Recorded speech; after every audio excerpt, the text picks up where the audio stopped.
East కలిపి తయారవుతూ వచ్చేదాన్ని ఈ స్కాబీగా ఫార్మేట్ అవుతుంది. అయితే ఈ కాంబోచా డ్రింక్ లో ఏముంటది, ఈ కాంబోచా డ్రింక్ లో స్పెషలైజ్డ్ బ్యాక్టీరియాస్ ఉంటాయి. లాక్టోబాసిల్లస్ తో పాటు ఇంకో మిగతా 3 బ్యాక్టీరియాలు ఉంటాయి. ఈ బ్యాక్టీరియాలు ఎంత స్థాయిలో ఉంటాయంటే 1 మిల్లీగ్రామ్ లో 10 బిలియన్స్ ఆఫ్ బ్యాక్టీరియల్ ప్రోబయాటిక్స్ దీంట్లో దొరుకుతాయి. అయితే ఈ 100 ml కాంబోచా డ్రింక్ లో ఎంత మనకి ఆరోగ్యకరమైన పోషక పదార్థాలు ఉంటాయంటే దీంట్లో ఫ్యాట్ మరియు ప్రోటీన్లు ఏమి ఉండవు. కార్బోహైడ్రేట్లు చక్కెర మాత్రమే ఉంటాయి. అయితే మరి ఇంత కాంబోచా డ్రింక్ ని ఎందుకు మరి ఎక్కువగా కన్సూమ్ చేయట్లేదు ఇండియా లెవెల్లో, ఇంత ప్రోబయాటిక్స్ ఉన్న వాల్యూని అంటే కారణం ఏంటంటే ఈ కాంబోచా డ్రింక్ కొద్దిగా పుల్లగా ఉంటుంది. ఇంకా ఎక్కువ ఫర్మెంటేట్ చేస్తే ఈ పుల్లదనం వల్ల కొద్దిగా ఆల్కాలిక్ టేస్ట్ అనేది వస్తుంది. అంటే పూర్తిగా కాదు, ఈ పుల్లదనం ఎక్కువ అవుతాయి. మరియు దీన్ని జాగ్రత్తగా కాపాడకపోతే స్కాబీతో పాటు డ్రింక్ కూడా పాడైపోయే అవకాశాలు ఉంటాయి. అయితే ఈ కాంబోచాని ఎలా తయారు చేసుకోవాలి అంటే కనుక ఇందాక ఏదైతే నేను కెఫీర్లో చెప్పిన స్టార్టర్ అంటే ఈ కాంబోచా మిగిలిన డ్రింక్ కొంత, స్కాబీ దీనిపైన ఉన్న లేయర్ కొంత ఉంటే దీన్ని తయారు చేసుకోవచ్చు. ఇది చాలా సింపుల్ మరియు చాలా అవైలబుల్ గా దొరుకుద్ది, ఎకనామికల్ కూడా. దీన్ని ఎలా తయారు చేయాలంటే ఏదైతే మనకు దొరికిన స్టార్టర్ అంటే ఆల్రెడీ డ్రింక్ ప్లస్ స్కాబీ దాని యొక్క లేయర్ని తీసుకుని పక్కన పెట్టుకుని గోరువెచ్చని నీళ్ళల్లో టీ పొడి వేసి కొద్దిగా చల్లారిన తర్వాత ఈ యొక్క స్టార్టర్ ప్లస్ స్కాబీ కలిపి మనం 15 days వెయిట్ చేస్తే ఈ లేయర్ మీద కొత్త లేయర్ తయారవుతుంది. అప్పటి నుంచి తాగడం స్టార్ట్ చేయొచ్చు. నెల తర్వాత పూర్తిగా దీన్ని తాగొచ్చు. అయితే ఈ యొక్క కాంబోచాని మళ్ళీ సెకండ్ ఫెర్మెంటేషన్ చేయొచ్చు. అది ఎలా అంటే ఈ కాంబోచా డ్రింక్ తీసుకుని దాంట్లో మనకు కావాల్సిన ఎన్ని హెర్బ్స్, ఎన్ని ఫ్రూట్స్ దాని యొక్క జ్యూస్ వేసి మూత పెట్టి మళ్ళీ 2 days తర్వాత ఓపెన్ చేస్తే ఆ గ్యాస్ పోయిన తర్వాత మళ్ళీ దాన్ని మనకి కూల్ డ్రింక్ లాగా ఉంటుంది. As it is cool drink, మీకు ఎటువంటి టేస్ట్ తేడా ఉండదు. దాన్ని ఫ్రిడ్జ్ లో స్టోర్ చేసుకుంటే ఓవర్ ఫెర్మెంటేషన్ అవ్వకుండా ఉంటుంది. 2 days చాలు నిలవ ఉంటే, దాని మూత తీయకుండా ఉంటే సరిపోతుంది. అయితే ఒక్కోసారి ఇవి పేలతో ఉంటాయి, ఈ గ్యాస్ ఎక్కువైపోయి. కాబట్టి 60% కాంబోచా డ్రింక్, 20% ఇది కలిపి 20% గ్యాప్ ఉంచాలి. ఎప్పుడైనా ఫెర్మెంటేషన్ లో 1/4 ఖాళీ ఉంచడం బెటర్. కాబట్టి ఈ కాంబోచా డ్రింక్ ని సెకండ్ ఫెర్మెంటేషన్ ద్వారా కోల్డ్ డ్రింక్స్ కూడా తయారు చేసుకోవచ్చు. దీని యొక్క ఆరోగ్య లాభాల గురించి తెలుసుకోవాలి. ఇది జనరల్లీ డిటాక్స్ అంటే బాడీలో ఉన్న వ్యర్థ పదార్థాలన్నీ బయటికి తీసేస్తుంది. అదే విధంగా ఇది చాలా రోగాలకి నయం చేయడానికి దీన్ని ఉపయోగిస్తారు. ముందుగా ఏంటంటే ఇది యాంటీ ఆక్సిడెంట్ గా, అదే విధంగా ఇది ఎనర్జీ డ్రింక్ గా ఉపయోగపడుతుంది, ఇమ్యూనిటీ లెవెల్ ని బాగా పెంచుతుంది. అంతేకాకుండా కిడ్నీ, లివర్ డిసీజులు సంబంధించిన చాలా వరకు డిటాక్సిఫికేషన్ కండిషన్ ని తీసివేసి ఈ రెండింటిని చాలా బాగా కాపాడుతుంది. ఇవే కాకుండా అద్భుతమైన దీంట్లో ఉన్న విషయం ఏంటంటే క్యాన్సరస్ కండిషన్ ని చాలా బాగా తగ్గిస్తుంది. ఇవి కాకుండా దీంట్లో ఉన్న అత్యంత ఉపయోగకరం ఏంటంటే కీలవాత రోగులకి ఇది చాలా బాగా పనిచేస్తుంది.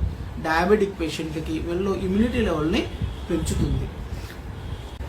దీనివల్ల చాలా ఆరోగ్య ఉపయోగాలు ఉన్నాయి. అయితే ఇది ఎవరెవరికి దీని కాంబోచా డ్రింక్ అనేది సూట్ కాదు. ఈ కాంబోచా డ్రింక్ అనేది ఎవరైతే బాగా లో ఇమ్యూనిటీ లెవెల్, చాలా తక్కువ ఇమ్యూనిటీ ఉంటుందో, అంటే అన్నింటికన్నా చాలా తక్కువ, ఏది కూడా సెన్సిటివ్ అన్న పర్సన్స్ ఉంటారు వాళ్ళు, మరియు గర్భిణీ స్త్రీలు, పాలిచ్చే తల్లులు, వీళ్ళు ముగ్గురికి కూడా ఇది ఉపయోగించడం అంత మంచిది కాదు. మరి చిన్నపిల్లలకు ఉపయోగించచ్చా అంటే మొట్టమొదటిగా టీ స్పూన్తో స్టార్ట్ చేసి బాగుంటే కనుక డే బై డే దాన్ని పెంచుకుంటూ వెళ్ళొచ్చు. అయితే మరి దీన్ని ఎలా కాపాడుకోవాలి, దీన్ని ఎలా చూడగానే ఎలా కనిపెట్టగలం, ఇది మంచిదా చెడుదా అని అంటే ఇది చూత తీయగానే ఇది పుల్లటి వాసన వస్తుంది, అప్పుడే ఇది కాంబోచా రెడీ అయిందని దాని అర్థం. మొట్టమొదట 15 రోజుల్లో ఇది చాలా తీయగా ఉంటుంది, ఎందుకంటే మనం టీ పొడి పంచదార కలుపుతాం వల్ల. రెండో రోజు నుంచి ఇది 15 రోజుల తర్వాత నుంచి కొద్దిగా పుల్లదనం వస్తుంది.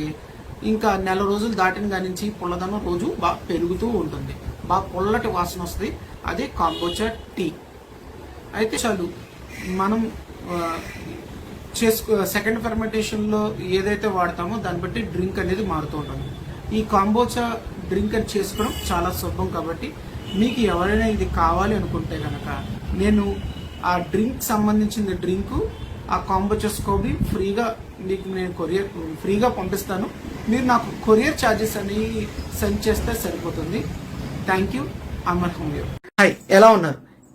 ఈరోజు నేను బయోసాల్ట్ గురించి చెప్పబోతున్నాను. బయోసాల్ట్ అంటే నథింగ్ బట్ ఈ సాల్ట్ ఏంటంటే వాటరీగా ఉంటుంది. ఈ సాల్ట్ని ఎలా తయారు చేయాలంటే, ఈ సాల్ట్ యొక్క మెయిన్ ఉద్దేశం ఏంటంటే సాల్ట్ని మనం ప్యూరిఫికేషన్ చేసుకుని దీన్ని ప్రోబయోటిక్గా మార్చడం.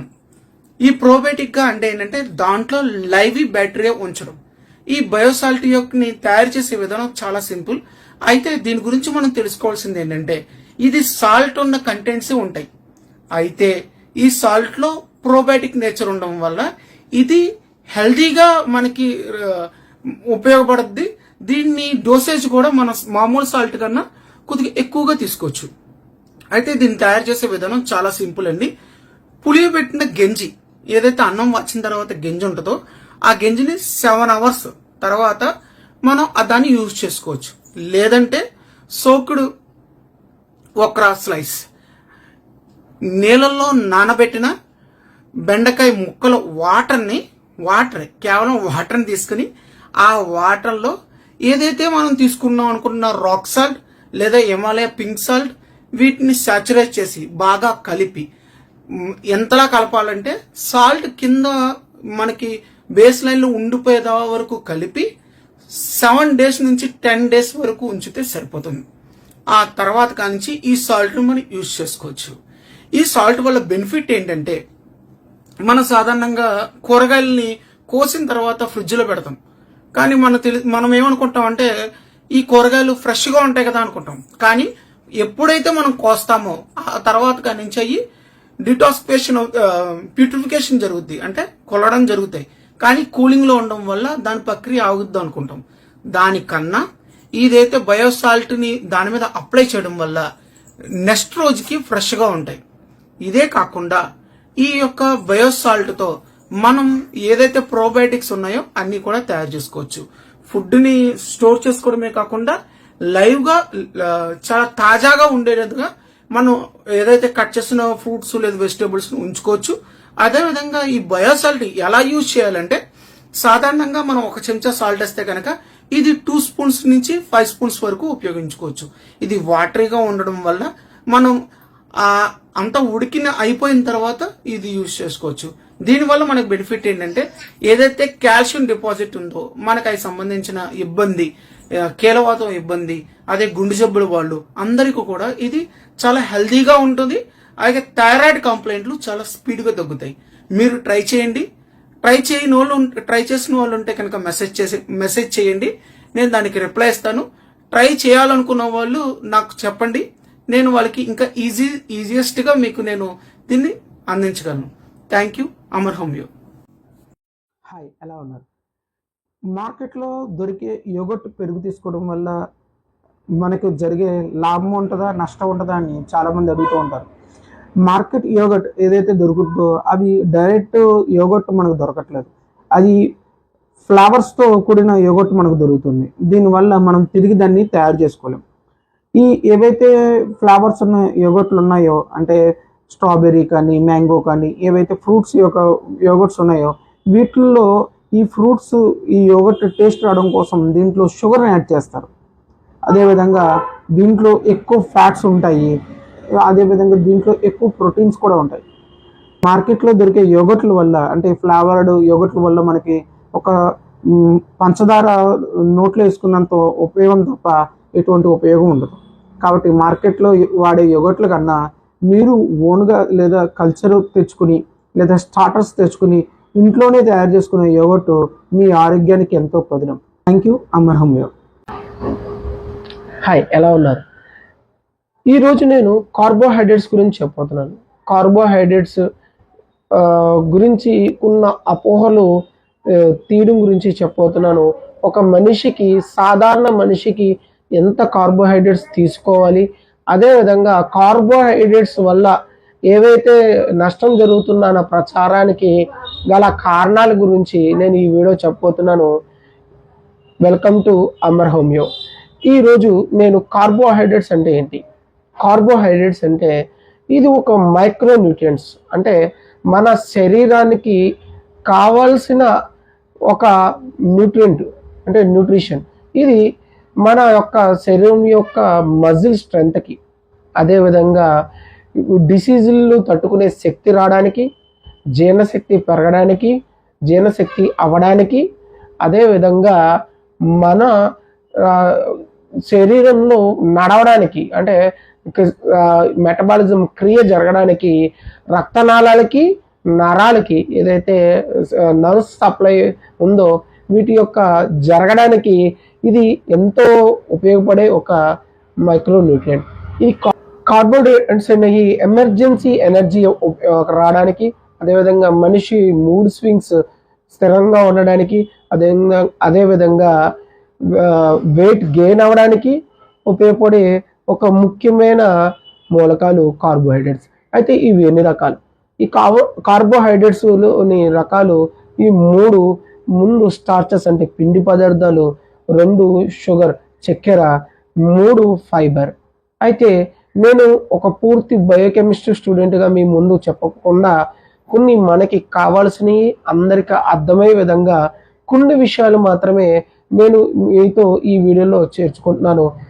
అందరికీ అర్థమయ్యేలాగా కొన్ని విషయాలు, కీలకమైన విషయాలు మాత్రమే మీకు ఈ కార్బోహైడ్రేట్స్లో మీ ముందు చెప్పబోతున్నాను. ఈ పిండి పదార్థాల వల్ల మనకి తొందరగా శరీరంలో గ్లూకోజ్ లెవెల్ చేర్చి మనకి ఉన్న జీవక్రియ జరగడానికి ఉపయోగపడుతుంది. అయితే ఈ పిండి పదార్థాలు 2 రకాలు: సింపుల్ కార్బోహైడ్రేట్స్, కాంప్లెక్స్ కార్బోహైడ్రేట్స్. తెలుగులో చెప్పాలంటే మంచి కార్బోహైడ్రేట్లు, చెడు కార్బోహైడ్రేట్లు. మంచి పిండి పదార్థాలు, చెడు పిండి పదార్థాలు. ఈ సింపుల్ కార్బోహైడ్రేట్స్ అనేవి చెడు కార్బోహైడ్రేట్స్లోకి వస్తాయి. అంటే వీటి వల్ల ఏం జరుగుతుంది అంటే కనుక ఇవి తొందరగా మన శరీరంలో గ్లూకోజ్ లెవెల్ని పెంచుతాయి. ఇవి తొందరగా శరీరంలో గ్లూకోజ్ లెవెల్ని పెంచడమే కాకుండా గ్లూకోజ్ లెవెల్ పెంచుతాయి. దీనివల్ల ఎనర్జీ అనేది తొందరగా మనం యూజ్ చేయాలి. కానీ సాధారణంగా ఏం జరుగుద్దంటే ఇవి శరీరంలో రాగానే గ్లైకోజన్గా లివర్లో, మజిల్స్లో స్టోర్ అయ్యి అవసరమైనప్పుడు ఈ గ్లూకోజ్గా కన్వర్ట్ అవుతాయి. కానీ ఈ సింపుల్ కార్బోహైడ్రేట్స్ వల్ల ఫ్రక్టోజ్ లెవెల్స్ పెరిగి బ్లడ్లో ట్రైగ్లిసరైడ్స్ పెరుగుతాయి. అంటే రక్తంలో చెడు కొవ్వుని ఏర్పరుస్తాయి. కారణం ఏంటంటే ఈ గ్లూకోజ్ అనేది, రిలీజ్ అయిన గ్లూకోజ్ అనేది ఎనర్జీ అవ్వక ఇవి మనకి ట్రైగ్లిసరైడ్స్ పెంచి ఇవి మనకి కార్డియాక్ కంప్లైంట్లు రావడానికి, అదేవిధంగా ఫ్యాటీ లివర్ అంటే లివర్లో కొవ్వు చేరడానికి, పనితీరు దెబ్బతిని నాన్ ఆల్కహాలిక్ ఫ్యాటీ లివర్ తయారవడానికి ఒక రీజన్. ఈ నాన్ ఆల్కహాలిక్ ఫ్యాటీ లివరు ఒకవేళ పెరుగుతూ ఉంటే, ఇదే విధంగా సింపుల్ కార్బోహైడ్రేట్స్ తీసుకుంటూ ఉంటే, అంటే చెడు పిండి పదార్థాలు తీసుకోవడం వల్ల చివరికి లివర్ ఫెయిల్యూర్ అయ్యే అవకాశాలు కూడా ఉంటాయి. కాంప్లెక్స్ కార్బోహైడ్రేట్స్ అదే మంచి పిండి పదార్థాలు. ఈ మంచి పిండి పదార్థాలు ఏం జరుగుతాయంటే ఇది సేమ్ గ్లూకోజు, లక్టోజు, ఫ్రక్టోజు రిలీజ్ చేస్తాయి. అయితే ఇవి జీర్ణశక్తి లేట్ అవడం వల్ల వీటిల్లో ఉన్న ఈ గ్లూకోజ్ లెవెల్ శరీరంలో, రక్తంలో కలవడం లేట్ అవడం వల్ల ఏదైతే లివర్లో ఉన్న గ్లైకోజన్ అనేది గ్లూకోజ్గా కన్వర్ట్ అయ్యి శరీరం యొక్క జీవక్రియ జరగడానికి జరుగుతుంది. అందువల్ల కాంప్లెక్స్ కార్బోహైడ్రేట్స్ తీసుకోవడం వల్ల మనకి గ్లూకోజ్ లెవెల్ అనేది సమయానికి ఉపయోగపడుతుంది. అంతేకాకుండా దీనివల్ల అనారోగ్యం నుంచి దూరంగా ఉండొచ్చు. చక్కెర, ఏదైతే షుగర్ లెవెల్స్ ఉన్నాయో ఇవి న్యాచురల్గా దొరికేవి, ఆర్టిఫిషియల్గా దొరికాయి. న్యాచురల్గా పాలు మరియు పళ్ళ రసాల్లో దొరికితే పళ్ళల్లో దొరుకుతుంది, ఫ్రూట్స్లో దొరుకుతాయి. ఈ ఆర్టిఫిషియల్ షుగర్ అనేవి మనం తయారు చేసుకున్న షుగర్ ఐటమ్స్ అన్నిటిని కూడా ఆర్టిఫిషియల్ షుగర్ అంటారు. ఆర్టిఫిషియల్ షుగర్ ఐటమ్స్ అన్ని కూడా ఇవి ఈ రకాలుగా దొరుకుతాయి. తేనె, అదేవిధంగా ఆర్టిఫిషియల్ తేనె అంటే చెట్ల నుంచి కొన్ని మొక్కల నుంచి తయారు చేసే తేనెలు ఉంటాయి. అదేవిధంగా డైసైక్రోజు, సుక్రోజు, ఫ్రక్టోజు, గ్లూకోజు ఇవన్నీ కూడా మనం తయారు చేసుకునే షుగర్ ఐటమ్స్లో ఉంటాయి. ఇవి కాకుండా మనం తీసుకునే మెటాయిల్లో కూడా ఇవి డైరెక్ట్ షుగర్లో ఉంటాయి.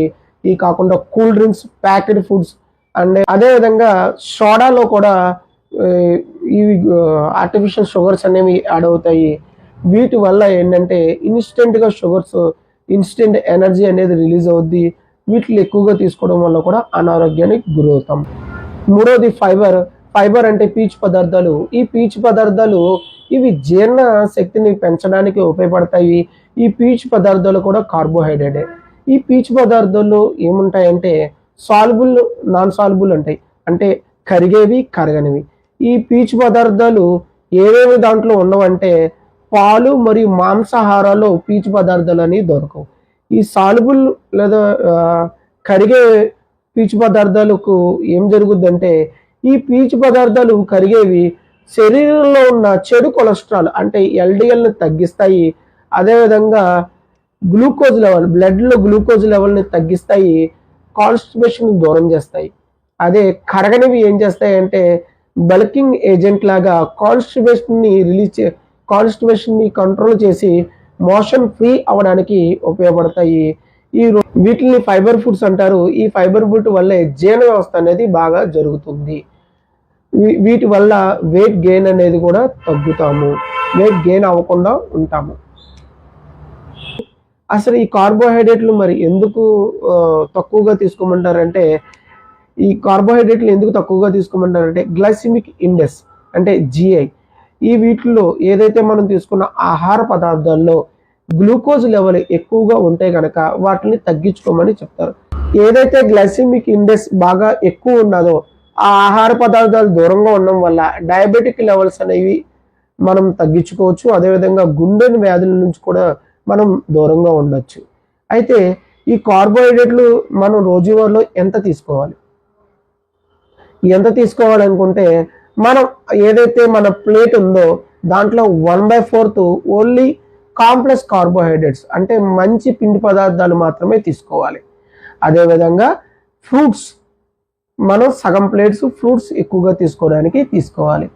మరి కార్బోహైడ్రేట్స్ తీసుకోకుండా ఉంటే మనకి ఏమైనా నష్టం జరుగుద్దా అంటే కీటో డైట్ లో చాలా మంది ఏం చేస్తుంటారంటే కార్బోహైడ్రేట్స్ని పూర్తిగా అవాయిడ్ చేస్తారు. కానీ అక్కడ పీచు పదార్థాలు అయిన పుష్కలంగా దొరికే ఫ్రూట్స్ ఖచ్చితంగా తీసుకోవాలి. లేకపోతే వాటిని ఈ డైట్ కంట్రోల్, కీటో డైట్ రెగ్యులర్గా తీసుకోవడం వల్ల చాలామంది ఈ శరీరంలో అమోనియా పెరిగి కిడ్నీ కంప్లైంట్స్ రావడానికి కారణం ఉంది. కాబట్టి ఫ్రూట్స్ కూడా ఖచ్చితంగా కీటో డైట్లో వెజిటేబుల్స్ తీసుకోవడానికి ప్రయత్నించాలి. మీరు సింపుల్ కార్బోహైడ్రేట్స్ అంటే చెడు కార్బోహైడ్రేట్స్ తీసుకుంటున్నారా, మంచి కార్బోహైడ్రేట్లైన కాంప్లెక్స్ కార్బోహైడ్రేట్స్ తీసుకుంటున్నారా అనేది మెసేజ్ చేయండి. ఇంకా కార్బోహైడ్రేట్స్ గురించి ఏమైనా సందేహం ఉంటే కామెంట్ చేయండి. Thank you. Amar home. Hi, ఎలా ఉన్నారు? ఈరోజు నేను ఒక కార్డియాక్ డిసీజ్ గురించి చెప్పబోతున్నాను. దాని పేరు బ్రోకెన్ హార్ట్ సిండ్రోమ్. ఈ బ్రోకెన్ హార్ట్ సిండ్రోమ్ని టక్సోటోబో సిండ్రోము, టక్సోటోబో కార్డియోమయోపతి అని కూడా అంటారు. ఈ ఫస్ట్ ఈ డిసీజ్ని 1990లో జపాన్లో కనుగొన్నారు. ఈ బ్రోకెన్ హార్ట్ సిండ్రోమ్ అంటే ఒక అనుకోని సంఘటన జరిగినప్పుడు, మనకు ప్రేమించిన వాళ్ళని లేదా నచ్చిన వాళ్ళు కోల్పోయినప్పుడు, లేదంటే తట్టుకోలేని శారీరక బాధ జరిగినప్పుడు, మానసికమైన ఒత్తిడితో ఎక్కువగా ఉన్నప్పుడు, కార్ యాక్సిడెంట్స్లు, సర్జరీలు, ఒక్కోసారి ఎమోషనల్గా డిస్కషన్ చేసి అవమాన పాలైన, పబ్లిక్ స్పీకింగ్ అంటే సొసైటీలో గట్టిగా మాట్లాడుతున్నప్పుడు, ఇలా ఎమోషనల్ అయినప్పుడు ఈ యొక్క బ్రోకెన్ హార్ట్ సిండ్రోమ్ అని లేదంటే టక్సోటోబో కార్డియోమయోపతి గురే అవకాశాలు ఉన్నాయి. అయితే సాధారణంగా ఈ యొక్క కారణం ఎందుకు చెప్తున్నానంటే ఏదో ఒక సందర్భంలో ప్రతి మనిషి ఒత్తిడి గురవక తప్పదు. అయితే ఆ ఒత్తిడిలో కూడా పక్కన వాళ్ళు కానీ నచ్చిన వాళ్ళు కానీ ఉంటే ఆ ఒత్తిడిని కూడా మర్చిపోతూ ఉంటారు. అవుతుందంటే ప్రతి మనిషికి తోడు అనేది ఓన్లీ సోషల్ మీడియాలోనే తప్ప వ్యక్తిగతంగా ఏదైతే మనం సమాజంలో మాత్రం ఎవరితోనో అంతగా స్నేహాలు ఉండట్లేదు. ఆ ఒత్తిడిని మైపరిచే స్నేహితులు కానీ లేదా బంధువులు కానీ దూరం అయిపోతున్నారు. న్యాచురల్ డిజాస్టర్లు లాంటివి జరిగినప్పుడు, వరదలు, భూకంపాలు జరిగినప్పుడు, లేదంటే మొన్న అనుకోని సందర్భంలో ఏదైనా కరోనా వచ్చిన సందర్భంలో మనకు అయిన వాళ్ళు ఎవరున్నారు, కనీసం మనకు తెలిసిన వాళ్ళు ఎవరున్నారని మనం గుర్తించుకోవడం మర్చిపోయాం. ఒత్తిడికి గురైనప్పుడు ఇది కనుక అదే విధంగా తట్టుకోలేక ఉంటే కనుక ఈ బ్రోకెన్ హార్ట్ సిండ్రోమ్ గురయ్యే అవకాశాలు ఎక్కువగా ఉన్నాయి. ఒత్తిడికి గురైనప్పుడు సాధారణంగా ఎంతమంది ఉన్నా ఒంటరి అయిపోయి ఆ బాధతో కుమిలిపోయి ఈ హార్ట్ మీద ఒత్తిడి కలిగి ఈ యొక్క వ్యాధి గురయ్యే అవకాశాలు ఎక్కువగా ఉన్నాయి. ఈ వ్యాధి లక్షణాలు ఎలా ఉంటాయంటే ఒక్కొక్కసారి ఆయాసం వస్తున్నట్టు ఉంటుంది. అదేవిధంగా ఒంటరితనంగా ఉంటారు. వాళ్ళు పలకరించడమే ఆలస్యం, కుమిలిపోతూ వాళ్ళ బాధను చెప్పుకుంటూ వేడుస్తూ ఉంటారు. తొందరగా అలసిపోవడం, ఇలాంటి లక్షణాలు ఎక్కువగా ఉన్నప్పుడు, నడుస్తూ ఉన్నా కూడా ఆయాసం ఉన్నప్పుడు, ఇలాంటి లక్షణాలు ఉన్న వ్యక్తులకి ఇలాంటి పరీక్షలు చేయించడం మంచిది. చెస్ట్ ఎక్స్రే కానించి బ్లడ్లో కార్డియాక్ ఎంజైమ్స్ మరియు ఈసీజీ 2D ఈకో ద్వారా కూడా కనుక్కోవచ్చు. ఈ వ్యాధి ఎవరు గురయ్యే అవకాశాలు ఎక్కువగా ఉంటే 50 సంవత్సరాల తర్వాత ఉన్న వాళ్ళు అందరూ కూడా ఈ వ్యాధికి గురయ్యే అవకాశాలు చాలా ఎక్కువగా ఉన్నాయి. మగవారి కన్నా ఆడవారు ఎక్కువగా గురయ్యే అవకాశాలు ఉన్నాయి. దీనికి ప్రాణహాని ఏముందా అంటే కనుక ఈ లక్షణాలు పట్టించుకోకపోతే కంజెస్టివ్ కార్డియాక్ ఫెయిల్యూర్ అయ్యే కండిషన్ కూడా ఉంది. అయితే దీనికి మందులు ఏంటంటే ముందుగా సోషల్గా కలవడం, వాళ్ళు ఒత్తిడిని తగ్గించడం, అదేవిధంగా మనం వాళ్ళతో సోషల్గా మూవ్ అవుతే సరిపోతూ ఉంటుంది. సివియర్ కండిషన్ అయినా కూడా 1 నెల నుంచి 2 నెలల్లో తొందరగా దీని నుంచి బయటికి తీసుకొచ్చే అవకాశాలు చాలా ఎక్కువగా ఉన్నాయి. కాబట్టి ఎవరైనా అనుకోని సంఘటనలు, లేదంటే బిజినెస్ ఫెయిల్యూర్ అయినప్పుడు, లేదంటే అప్పుల పాలైనప్పుడు, లేదా కష్టాల్లో ఉన్నప్పుడు, వాళ్ళు కావాల్సిన వాళ్ళను కోల్పోయినప్పుడు మనం వాళ్ళకి ఆదరాగా, వాళ్ళకి సపోర్టుగా ఉండడం నేర్చుకుంటే సరిపోతుంది. వాళ్ళ ఒత్తిడి మనం తగ్గిస్తే వాళ్ళు ఇలాంటి వ్యాధులు ఏవైనా ఉంటే కనుక ఫ్యూచర్లో రాకుండా ఉండే అవకాశాలు ఉంటాయి. థ్యాంక్ యూ అమ్మ. హాయ్, ఎలా ఉన్నారు? ఈరోజు నేను eco enzyme, super enzyme, garbage enzyme, అదేవిధంగా మన ఇండియాలో బయో ఎంజైమ్గా పిలువబడే దాని గురించి చెప్పబోతున్నాను. ఈ వీడియో కేవలం ఆర్టిఫిషియల్ కెమికల్ నుంచి న్యాచురల్ కెమికల్ కావాల్సిన వారు మాత్రమే ఈ వీడియో పూర్తిగా చూడండి. ఈ వీడియో కేవలం ఆర్టిఫిషియల్ థింగ్స్ నుంచి దూరంగా ఉండాలనుకున్న వారికి మాత్రమే. అయితే ఈ బయో ఎంజైమ్ గురించి డాక్టర్ రుసకాన్ పుంపుంవాంగ్ అనే థాయిలాండ్ దేశస్థురాలు, ఈమె అక్కడ ఈ హెల్త్ ఫార్మ్ వ్యవస్థాపకురాలు, అదేవిధంగా ఆల్టర్నేటివ్ మెడిసిన్లో పిహెచ్డి చేసిన ఆసియా నుంచి ఉన్న మొట్టమొదటి మహిళ. అయితే ఈ మహిళ దీంట్లో ఏం కనిపెట్టింది, ఇది తర్వాత తరం వారికి ఏ విధంగా ఉపయోగపడ్డా దాని గురించి కూడా మనం చెప్పుకోవాలి. ఈ బయో ఎంజైమ్గా పిలువబడే ఇండియాలో దీనిని ఏదైతే మిగిలిపోయిన పళ్ళ యొక్క తొక్కలతోనూ, కూరగాయల తొక్కలతోనూ మరియు వాటర్, దానికి సంబంధించిన బెల్లము కలిపి 20 రోజులు నిల్వ ఉంచితే వచ్చేదాన్ని ఈ బయో ఎంజైమ్. దీని యొక్క నిష్పత్తి ఏంటంటే 1:3:10. ఈ బయో ఎంజైమ్లో ఉపయోగించేది ఏంటంటే, ఇది ఏదైతే మనకి మిగిలిపోగా ఫ్రూట్స్ యొక్క తొక్కలతో, అదేవిధంగా వెజిటేబుల్స్ యొక్క తొక్కలతో దీన్ని తయారు చేస్తారు. ఫెర్మెంటేషన్ పద్ధతి ద్వారా దీన్ని తయారు చేస్తారు.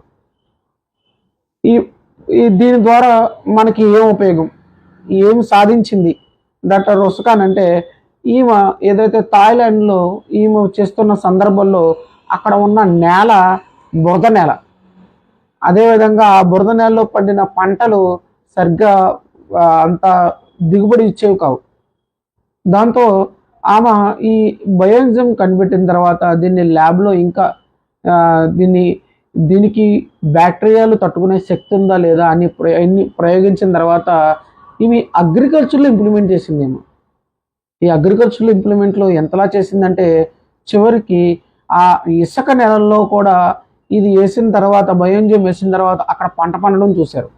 అదేవిధంగా బురద నేలలో ఈ వేసిన తర్వాత దీంట్లో ఉన్న సారవంతమైన మట్టి ద్వారా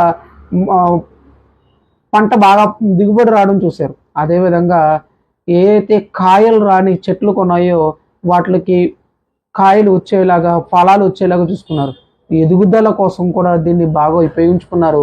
అలా అగ్రికల్చర్లో ఒక ఇన్వెషన్ అయింది.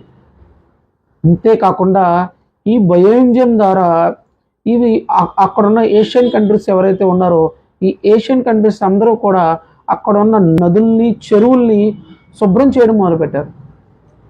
ఈ బయోఎంజైమ్ చేసి ఆ చెరువుల్లో ఈ యొక్క పొల్యూషన్ శాతం తగ్గించారు.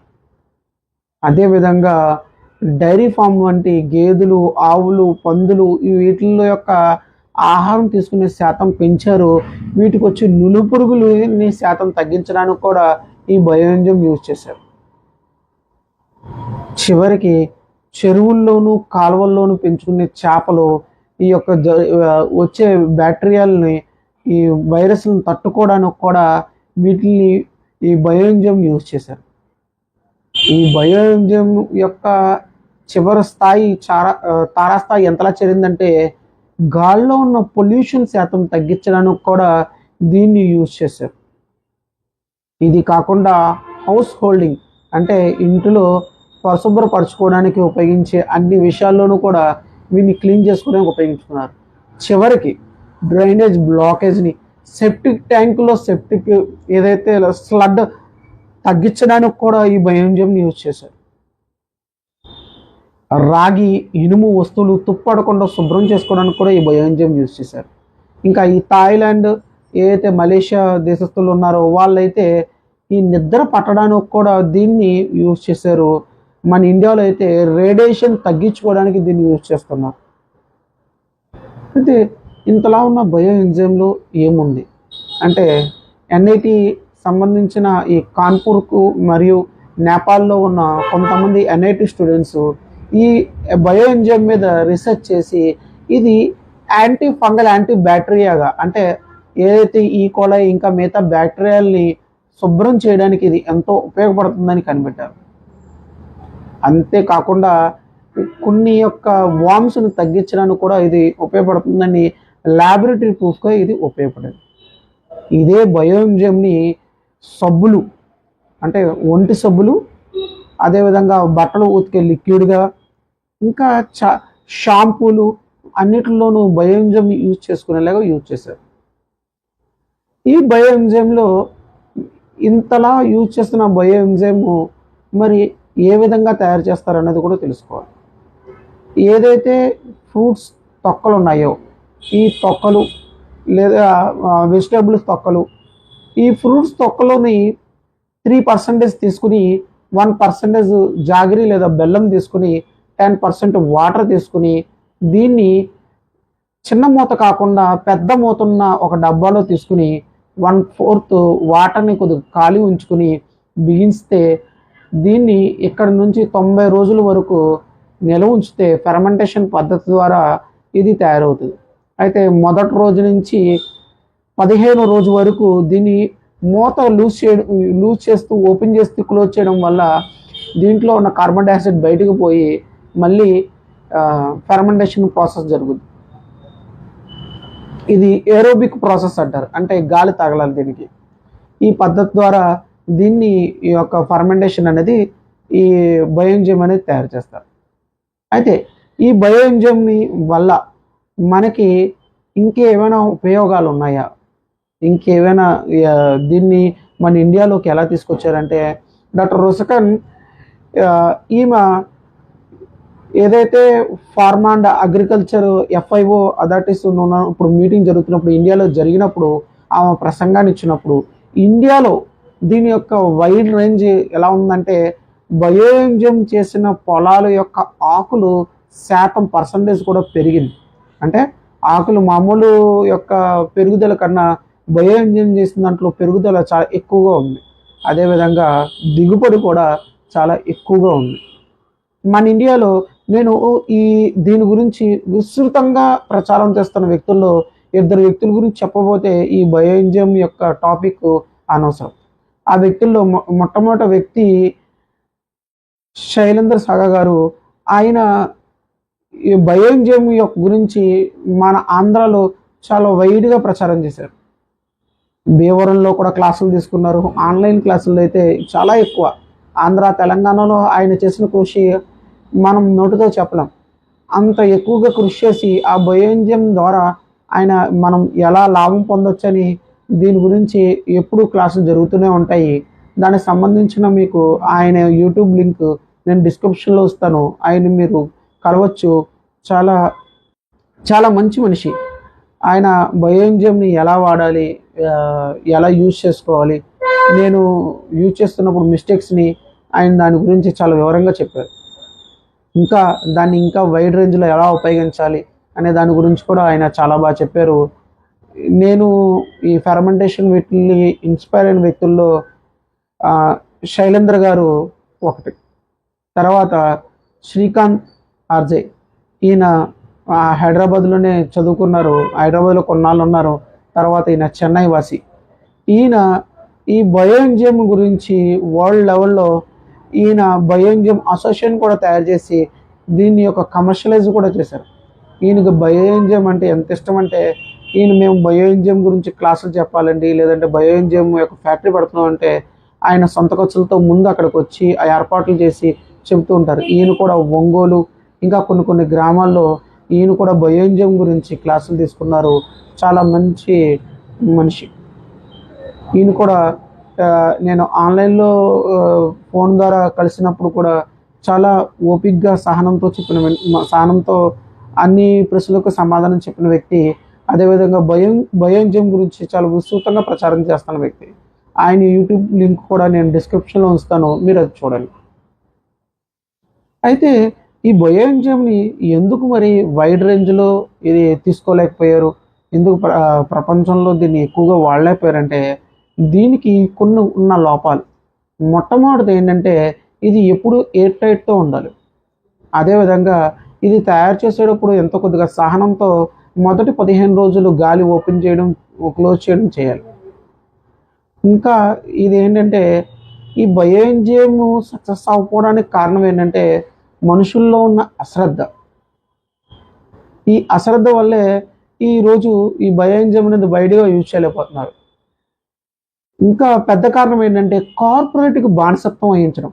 అంటే ఏ అయితే కార్పొరేట్ బ్యూటీ ప్రోడక్ట్స్ ఉన్నాయో, అలాగే క్లీనింగ్ ప్రోడక్ట్స్ ఉన్నాయో వాటిని అవే వాడడం, వాటిలో ఎవరైతే దాన్ని రిప్రజెంట్ చేస్తున్నారో వాళ్ళని చూసి వాడడం ఉన్నంత వరకు ఇలాంటి బయోఎంజిఎంలు సక్సెస్ అవ్వవు. అయితే ఈ బయోఎంజిఎంని ఎంతోమంది సినీ స్టార్లు కూడా ప్రమోట్ చేశారు. అయినా కూడా దీని సక్సెస్ అనేది బయోఎంజిఎంని యూజ్ చేయడం అనేది ఆంధ్రాలో కొద్దిగా తక్కువ. ఎందుకు యూజ్ చేయాలి, ఎందుకు మనం తయారు చేసుకోవాలి అంటే కనుక ఏదైతే ఆర్గానిక్ ప్రొడక్ట్స్ ఉన్నాయో, అంటే జీవం ఉన్న వస్తువులు ఉన్నాయో అవి మనం గార్బేజ్లో వేసినప్పుడు, చెత్తలో వేసినప్పుడు వీటి నుంచి కుళ్ళిపోయి మిథైన్ అనే ఒక వాయువు రిలీజ్ అవుతుంది. ఇది కార్బన్ డైఆక్సైడ్ కన్నా చాలా ప్రమాదకరం. అయితే బయోఎంజిఎం చేయడం వల్ల ఇది కన్వర్ట్ అయ్యి కార్బన్ డైఆక్సైడ్గా బయటకు పోవడమే కాకుండా ఏదైతే బయోఎంజిఎం ద్వారా వచ్చిన లిక్విడ్ తర్వాత మిగిలిపోయిన దాన్ని స్టార్టర్ అంటే మదర్గా చెప్తారు. దీనిని మళ్ళీ తోడు చుక్కలాగా మళ్ళీ ఇంకో దాన్ని చేసేటప్పుడు 90 రోజులు కాకుండా 45 రోజుల్లో చేసుకోవచ్చు. అయితే లేదా మనం తయారు చేసుకోకపోయినా ఆ యొక్క మదర్ని మనం కాంపోస్ట్లో వేస్తే 10 రోజుల్లో చాలా స్పీడ్గా కాంపోస్ట్ అవుద్ది. ఇది కాకుండా దాంతో స్కిన్ కేర్ చేసుకోవచ్చు, అన్నీ చేసుకోవచ్చు. అయితే ఈ టోటల్గా వేస్ట్ అనేది దీంట్లో ఉండదు.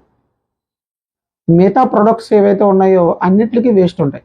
ఇప్పుడు మనం ఒక వాటర్ బాటిల్ తీసుకున్నాం అనుకోండి, plastic bottle waste, cap waste, దాని ముందు ఉన్న ర్యాపర్ ఏదైతే ఉందో ఆ ర్యాపర్ వేస్ట్. అయితే ఈ ఎకో ఎంజైమ్ బయో ఎంజైమ్లో అయితే మీకు ఎటువంటిది వేస్ట్ అనేది ఉండదు. మీరు ఆల్రెడీ వేస్ట్ అయిన ప్లాస్టిక్ బాటిల్ని వాడతారు తప్ప, దీంట్లో ఈ ప్లాస్టిక్ బాటిల్ని మళ్ళీ ఈ పెట్ బాటిల్ని రీయూజ్ చేసుకోవచ్చు. ఈ రీయూజ్ చేసుకోవచ్చు తప్ప దీనివల్ల మనకి ఎటువంటి మనం ఏది కూడా ఆ, పర్యావరణానికి నష్టం కలిగించే వస్తువులు ఏది ఉండవు. అందరూ బయో ఎంజైమ్ యూజ్ చేయడం వల్ల వచ్చిన లాభం ఏమవుతుందంటే, ఇక్కడ బయో ఎంజైమ్ సక్సెస్ అవ్వకపోవడానికి కారణం ఏంటంటే ఈ బయో ఎంజైమ్ సైకిల్ దూరం అవడమే. మొట్టమొదటిగా మీరు ఎప్పుడైతే ఫ్రూట్స్ తీసుకుంటారో దాన్ని తీసుకుని మీరు బయో ఎంజైమ్ స్టార్ట్ చేస్తే ఆ బయో ఎంజైమ్ వచ్చిన లిక్విడ్ని మన ఇంట్లో యూజ్ చేసుకుంటాం. ఆ వచ్చిన స్టార్టర్ లేదా మదర్ని మళ్ళీ మనం మొక్కలకి వేసి దాని ద్వారా కాంపోస్ట్ అయ్యి మనం మొక్కలు పెంచుకుంటాం. కానీ మన దగ్గర ఉన్న ప్రాబ్లం ఏంటంటే టైం తీయలేకపోవడం. ఇన్స్టెంట్గా జరిగిపోవాలనే ఒక ఆతృత వల్ల మనం ఎన్ని కెమికల్స్ ఉపయోగించారని తెలిసినా కూడా బయట ఉన్న ఆ పెస్టిసైడ్ ఫుడ్ని తీసుకుంటాం తప్ప ఇంట్లో మనం న్యాచురల్గా ఏ ఒక్క ఫ్రూట్ని కానీ పచ్చిమిర్చి కానీ టమోటాని కూడా పెంచుకోం. ఈరోజు టమోటా రేట్లు ఎక్కువ ఉన్నాయి, పచ్చిమిర్చి రేట్లు ఎక్కువ ఉన్నాయి అని కంగారు పడుతున్నారు. ఒక పచ్చిమిర్చి మొక్కను కూడా మన ఇంట్లో పెంచుకోలేకపోతే, ఒక టమోటా మొక్కను కూడా ఇంట్లో పెంచుకోలేకపోతే, మనం అంత సమయం తీయలేకపోతే మనం ఏ విధంగా మనం డెవలప్ అవుతాం? అంటే న్యాచురల్గా ఎలా మనం అవ్వగలం? చిన్న చిన్న మొక్కలు పెంచుకోవడం వల్ల ఏమవుతుందంటే మనలో ఉన్న గ్రీఫ్ బాగా తగ్గుద్ది, స్ట్రెస్ లెవెల్ కంట్రోల్ అవుతాయి. ఈ బాధ్యత లేకపోవడం వల్లే బయో ఎంజైమ్ అనేది సక్సెస్ అయిపోయింది. నేను ఎక్స్ట్రా ఎంజైమ్ని మనం రెగ్యులర్గా యూజ్ చేయడం వల్ల దీనికి సంబంధించిన దాని యొక్క మనం పర్యావరణ రహితంగా ఉండగలం. అదేవిధంగా మనం ఎంతో డబ్బును ఆదా చేస్తాం. అదేవిధంగా దీనివల్ల మనం ఏదైతే ఇంట్లో క్లీనింగ్ సంబంధించినవి ఉన్నాయో ఆ సంబంధించినవి వాడుకోవచ్చు. అదేవిధంగా వాటర్ ట్యాంకులో నాచు పడితే వాటికి సంబంధించిన ఇవి బయో ఎంజైమ్ యూజ్ చేయడం వల్ల నీటిలో గాఢత తగ్గుద్ది, అంటే పిహెచ్ వాల్యూ తగ్గుద్ది. దానివల్ల మనం సోప్ యూజ్ చేసినప్పుడు నొరగ ఎక్కువ వచ్చే అవకాశాలు ఉంటాయి. అదేవిధంగా బయో ఎంజైమ్లు ఏవైతే నిమ్మకాయ తొక్క అయితే సిట్రస్ అయితే ఒక ఫ్లేవర్ వస్తుంది. అదేవిధంగా మామిడికాయ తొక్క అయితే ఒక వాసన వస్తుంది. అదే మిగతా కొన్ని ఒక్కొక్క దానికి ఒక్కొక్క స్పెషలైజేషన్ ఉంటాయి. ఇప్పుడు వెల్లుల్లి తొక్కలతో చేసిన బయో ఎంజైమ్ అయితే పురుగులు రాకుండా పురుగులు పాములు రాకుండా వాడుకోవచ్చు. ఒక్కొక్క బయో ఎంజైమ్కి ఒక్కొక్క వాల్యూ, ఒక్కొక్క గుణాలు ఉంటాయి, వాల్యూస్ ఉంటాయి. కాబట్టి మనం ఈ బయో ఎంజైమ్ యూజ్ చేయడం వల్ల మనం ఎంతో పర్యావరణ రహితంగా ఉండగలం. అదేవిధంగా మనం ఎకనామికల్గా బాగుపడగలం. కాబట్టి అందరూ ఈ బయో ఎంజైమ్ యూజ్ చేస్తారని నేను కోరుకుంటున్నాను. Thank you. Amar homeo. Hi, ఎలా ఉన్నారు? చాలామంది సాఫ్ట్ డ్రింక్స్కి బాగా ఎడిక్ట్ అయిపోతూ ఉంటారు. అంటే టిఫిన్ చేసినా భోజనం చేసినా ఖాళీగా ఉన్నా చివరికి మాట్లాడుతూ ఉన్నప్పుడు కూడా సరదాగా టైంపాస్ చేయాలన్నప్పుడు కూడా సాఫ్ట్ డ్రింక్స్ తాగుతూ ఉన్న పర్సన్స్ మనం చూస్తూ ఉంటాం. అది వాళ్ళు తాగడమే కాకుండా ఇంట్లో పిల్లలకు కూడా అలవాటు చేస్తూ ఉంటారు. అయితే ఈ సాఫ్ట్ డ్రింక్స్ అనేది నథింగ్ బట్ షుగర్ వాటర్, అంతకు మించి దాంట్లో ఎటువంటి ఉపయోగాలు ఉండవు. అయితే ఆ షుగర్ వాటరే కాకుండా చాలా ఆర్టిఫిషియల్ కెమికల్స్ దాంట్లో ఉండడం వల్ల మన శరీరానికి చాలా అనారోగ్యానికి గురి చేస్తాయి. ఇవి కాకుండా దానివల్ల ఇంకా ఎక్కువ చాలా నష్టాలు ఉన్నాయి. అయితే ఇంత నష్టమున్న ఈ సాఫ్ట్ డ్రింక్స్ని ఎలా అవాయిడ్ చేయాలంటే కనుక నేను ఈరోజు మీకు చిన్న ఏం చెప్తాను. అదేంటంటే వాటర్ కెఫీర్. ఈ వాటర్ కెఫీర్ డ్రింక్స్ గురించి ఈరోజు చెప్పబోతున్నాను. ఈ వాటర్ కెఫీర్ అంటే ఏంటంటే ఇది ఒక ప్రోబయోటిక్ డ్రింక్. ఈ ప్రోబయోటిక్ డ్రింక్ని మనం ఇంట్లోనే తయారు చేసుకోవచ్చు, చాలా ఈజీగా తయారు చేసుకోవచ్చు. తక్కువ సమయము 24 గంటల నుంచి 48 గంటల్లో తయారు చేసుకోవచ్చు. మీకు నచ్చిన ఫ్లేవర్స్తో తయారు చేసుకోవచ్చు. మనకు నచ్చిన ఫ్లేవర్లో తయారు చేసుకోవచ్చు, మనకి నచ్చిన మోతాదులో కూడా ఇది తయారు చేసుకోవచ్చు. అయితే ఈ వాటర్ కెఫీర్ అంటే ఏంటంటే ఇది ఒక ప్రోబయోటిక్. బ్యాక్టీరియా ఈస్ట్ కలుపుకోవడం వల్ల ఇది జెలాటిన్ షేప్లో ఉండి ఈ ఇర్రెగ్యులర్ షేప్లో ఉంటుంది. ఈ గ్రెయిన్స్ని తీసుకుని మనం నీళ్ళల్లో వేసి దాంట్లో పంచదార వేసి కొద్దిగా మూత పెట్టి 24 గంటల నుంచి 48 గంటల తర్వాత ఆ వాటర్ని గ్రెయిన్స్ వదిలేసి ఆ వాటర్ని కన్జ్యూమ్ చేయొచ్చు. దీన్ని ఫస్ట్ ఫెర్మెంటేషన్ అంటారు. సెకండ్ ఫెర్మెంటేషన్లో అదే వాటర్ని మనం ఏదైనా ఫ్రూట్స్ జ్యూసెస్తో కానీ స్పైసెస్తో కానీ ఇంకా మనకి నచ్చిన ఫ్లేవర్తో యాడ్ చేసుకుని మళ్ళీ తాగితే అది సెకండ్ ఫెర్మెంటేషన్లో ఏదైతే మనం చేస్తామో 24 to 48 అవర్స్ తర్వాత యాజ్ ఇట్ ఈజ్ ఈ కార్బోనేట్ డ్రింక్స్ లాగే ఉంటాయి, ఎటువంటి తేడా ఉండవు. మరి దీనివల్ల ఏం ఉపయోగం ఉంది అంటే, ఇది పంచదార, దీంట్లో కూడా పంచదారే కదా ఉంది అంటే, ఈ షుగర్ 60 to 70% బ్యాటరీ తినడానికి ఉపయోగపడుతుంది. మిగతాది తక్కువ మోతాదులో మాత్రమే మనకిస్తుంది. ఇది కాకుండా ఇది మన గట్ హెల్త్కి చాలా బాగుంటుంది. రెండోది ఏంటంటే, ఏదైతే ఫ్రూట్స్లో ఉన్నాయో అవి న్యూట్రిషన్ వాల్యూ మనం తీసుకోగలం. మూడోది ఏంటంటే ఇమ్యూనిటీని పెంచుతుంది. నాలుగోది ఏంటంటే చాలా తక్కువ షుగర్ మనం కన్జ్యూమ్ చేస్తాం. ఐదోది ఏంటంటే దీంట్లో ఉన్న చాలా మినరల్స్ అనేవి మనం తీసుకుంటాం.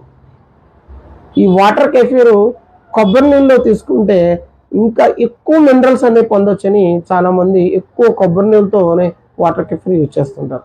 మరి దీనివల్ల నష్టాలు ఉన్నాయంటే, దీన్ని ఎక్కువగా కన్జ్యూమ్ చేస్తే ఏదైతే సాఫ్ట్ డ్రింక్స్లో ఉన్న నష్టాలు ఉంటాయో డయాబెటిక్ వచ్చే లక్షణాలు ఉంటాయి. ఈ వాటర్ కెఫీర్ ఎవరు యూజ్ చేయొచ్చు అంటే అందరూ యూజ్ చేయొచ్చు. ఈ వాటర్ కెఫీర్ సెకండ్ ఫెర్మెంటేషన్ ఏదైతే ఫ్రూట్ జ్యూస్ తీసుకుంటామో అది అందరూ తీసుకోవచ్చు. ఇది ఎటువంటి డైట్ అంటే గీటో డైట్ ఉన్న వారికి కానీ డైట్ ఉన్న ఏ డైట్ వారైనా ఈ డ్రింక్ తాగొచ్చు, ఎటువంటి నష్టం లేదు. చివరికి ప్రెగ్నెంట్స్ వాళ్ళు కూడా ఇది అంటే ఎక్కువగా ఫెర్మెంటేషన్ అవుతుంది, ఇది ఆల్కహాలిక్ టేస్ట్ వస్తుంది. ప్రెగ్నెంట్ వాళ్ళు ఆల్కహాలిక్ టేస్ట్ వచ్చేంత వరకు కూడా దీన్ని తాగకూడదు. నార్మల్ కండిషన్లో ఎక్కువ పులియ పెట్టకుండా తక్కువ పులియ పెట్టిన డ్రింక్స్ తాగొచ్చు. ఇంకా పిల్లలకి అందరూ కూడా దీన్ని తీసుకోవచ్చు. అయితే ఎందుకంత దీన్ని మనం యూజ్ చేయలేకపోతున్నాం అంటే, ఫస్ట్ విషయం ఏంటంటే ఫెర్మెంటేషన్ అయిన తర్వాత దీన్ని కనుక న్యూట్రలైజ్ అంటే అయిపోయిన వెంటనే మనం ఫ్రిడ్జ్లో పెట్టకపోతే ఈ గ్యాస్ వల్ల సీసా అనేది బ్లోఅవుట్ అవుద్ది. దానివల్ల ఏంటంటే కన్జ్యూమ్ చేయడానికి టైం ఉంటేనే దీన్ని తీసుకోవాలి.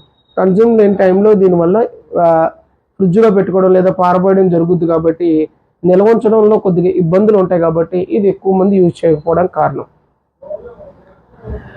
ఈ వాటర్ కెఫీర్ని మరి ఎలా తయారు చేయాలంటే కనుక 1 స్పూన్ ఏదైతే కప్పు వాటర్ గ్రెయిన్స్ ఉన్నాయో దాన్ని 2 కప్పుల వాటర్లో వేసి తీసుకుని దాంట్లో 1 కప్పు షుగర్ అంటే సల్ఫర్ లేని షుగర్, బ్రౌన్ షుగర్ని ఇలాంటి కేన్ షుగర్ ఇలాంటి షుగర్స్ ఉంటాయి, ఆ షుగర్ యాడ్ చేస్తే సరిపోతుంది. అంతేకాకుండా ఈ షుగర్తో పాటు యాడ్ చేసిన షుగర్తో పాటు ఏవైనా ఎండు ద్రాక్ష కిస్మిస్లు ఉంటే అవి వేస్తే గ్రెయిన్స్ అనేవి బాగా పెరుగుతాయి. వేసిన తర్వాత 2 కప్ వాటర్ వేసిన తర్వాత 1/2 కప్పు వాటర్ వామ్ వాటర్ కొద్దిగా యాడ్ చేయాలి. దీనివల్ల ఏంటంటే ఫెర్మెంటేషన్ అది ఇంకా స్పీడ్గా జరుగుతుంది. గ్రెయిన్స్ ఎప్పుడు తీసినా కూడా గ్రెయిన్స్లో ఎప్పుడు షుగర్ కలుపుతూ ఉండాలి. దానివల్ల ఏంటంటే గ్రెయిన్స్ అనేవి బతుకుతూ ఉంటాయి. ఈ తొందరగా గ్రెయిన్స్ అనేవి మనం ఎక్కువ షుగర్ అంటే సల్ఫేట్ షుగర్ కలిపినా లేదంటే బెల్లం కలిపినా చచ్చిపోతాయి. కాబట్టి ఈ షుగర్ని ఎప్పుడు వేస్తూ ఉండడం వల్ల ఈ షుగర్ వల్ల గ్రెయిన్స్ బతుకుతూ ఉంటాయి, కొత్త గ్రెయిన్స్ కూడా తయారవుతూ ఉంటాయి. ఈ వాటర్ కెఫీర్ని మీరు ట్రై చేయండి. మీకు ఏమైనా సందేహాలు ఉంటే నాకు మెసేజ్ చేయండి, నేను దీన్ని నివృత్తి చేస్తాను. Thank you. అమర్ హోమియో.